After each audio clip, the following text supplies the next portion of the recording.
Hello everyone. आज की class में जो हमारा फर्स्ट टॉपिक ऑफ डिस्कशन रहने वाला है that is acceleration. So acceleration ए जो होता है that is delta v by delta T.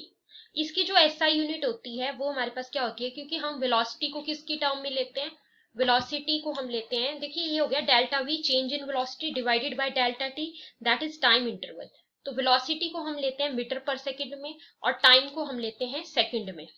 Okay, तो इसका जो यूनिट आ जाएगा वो आ जाएगा मीटर पर सेकंड स्क्वायर। ठीक है, तो जो हम एक्सेलरेशन है, क्योंकि वेलोसिटी वेक्टर क्वांटिटी है तो एक्सेलरेशन भी कैसी क्वांटिटी होगी, वेक्टर क्वांटिटी होगी। तो जो हमारे पास वेलोसिटी है वो पॉजिटिव, नेगेटिव या जीरो हो सकता है। उसी प्रकार से जो हमारे पास एक्सेलरेशन है वो भी आपके पास पॉजिटिव है, नेगेटिव भी होता है या फिर इसकी वैल्यू जीरो भी हो सकती है। एक्सेलरेशन एक हमारे पास होती है पॉजिटिव एक्सेलरेशन और दूसरे प्रकार की जो एक्सेलरेशन हमारे पास होती है दैट इज नेगेटिव एक्सेलरेशन और थर्ड वन हमारे पास होती है जीरो एक्सेलरेशन। सो हम किसको बोलते हैं पॉजिटिव एक्सेलरेशन, अगर जो वेलोसिटी है वो इंक्रीज करती है विद टाइम। अगर जो वेलोसिटी है इस वेलोसिटी को हम क्या बोल देते हैं, पॉजिटिव एक्सेलरेशन बोल देते हैं। एक हमारे पास होती है जीरो एक्सेलरेशन। जीरो एक्सेलरेशन हम कब बोलते हैं, it means velocity is uniform. अगर वेलोसिटी हमारे पास कैसी होती है, यूनिफॉर्म वेलोसिटी होती है, तब हम उसको बोल देते हैं जीरो एक्सेलरेशन। होती है नेगेटिव एक्सेलरेशन, तो जो हमारे पास नेगेटिव एक्सेलरेशन है उसको हम क्या बोलते हैं, retardation. That is called as retardation. Retardation हमारे पास क्या होती है, अगर जो वेलोसिटी है वो हमारे पास डिक्रीज कर रही है विद टाइम, टाइम के साथ साथ अगर वेलोसिटी डिक्रीज कर रही है then it is the negative acceleration. एक टर्म हमारे पास आती है that is what is uniform acceleration.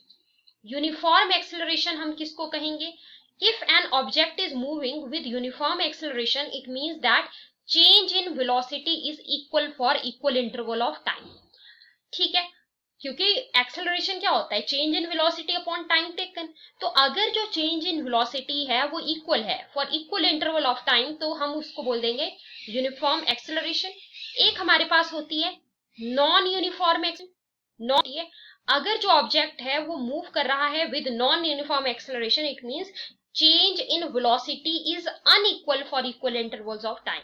Change in velocity क्या है, अनइक्वल है for equal interval of time. Okay, तो ये इससे रिलेटेड कुछ टर्म्स थी जो हमने डिस्कस किया।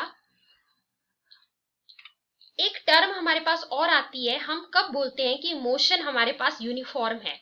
What is uniform, so if an object is moving along a straight line, let's say कोई ऑब्जेक्ट ए है, हमारे पास कोई ऑब्जेक्ट है और अगर वो ऑब्जेक्ट मूव कर रहा है along a straight line, along a, और वो ऑब्जेक्ट अगर कवर कर रहा है equal distance in equal intervals of time, तो उस केस में हम उसको बोल देंगे कि उसका जो मोशन है वो यूनिफॉर्म मोशन है along a straight line if it is covering equal distance in equal interval of time.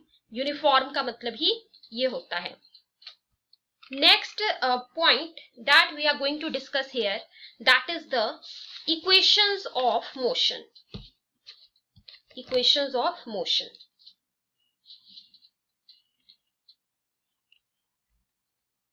सो अगर आपके पास कोई स्ट्रेट लाइन मोशन है, if you are having a straight line motion, और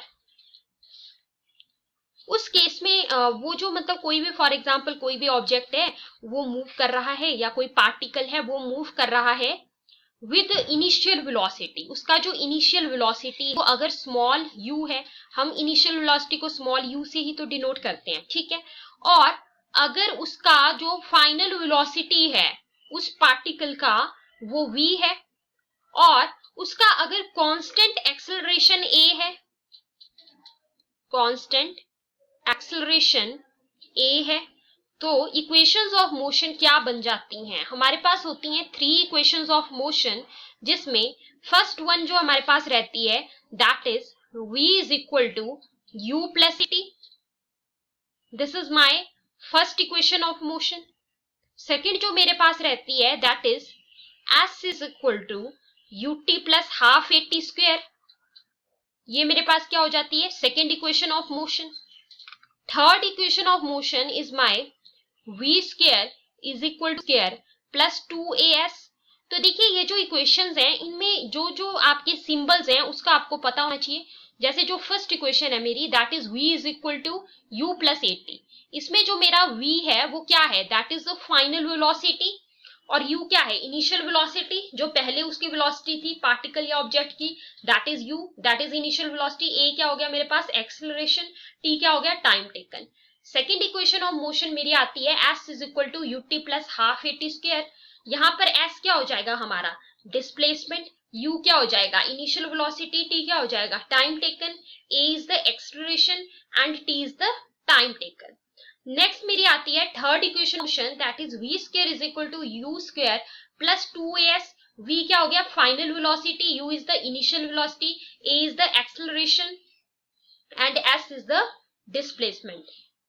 ठीक है, तो ये बन जाती है तीन इक्वेशंस मोशन की, v is equal to you plus a t, s is equal to u t plus half a t square, v square is equal to u square plus 2a s. ठीक है, तो ये एक दो बार देखेंगे तो आपको अच्छे से याद हो जाएंगी। These equations are important. इसके बाद जो नेक्स्ट लेक्चर है उसमें हम लोग डिस्कस करेंगे न्यूटन्स लॉज ऑफ मोशन के बारे में, जिसमें हमारा न्यूटन का फर्स्ट लॉ आता है, सेकंड लॉ आता है और थर्ड लॉ आता है। तो जो न्यूटन का सेकंड लॉ है उसमें हमारा एक इक्वेशन भी आता है f is equal to m a करके। तो वो सारी चीजें हम पढ़ेंगे, जैसे कि फर्स्ट जो लॉ ऑफ मोशन है उसको लॉ ऑफ इनर्शिया या फिर लॉ ऑफ गैलीलियो भी कहा जाता है।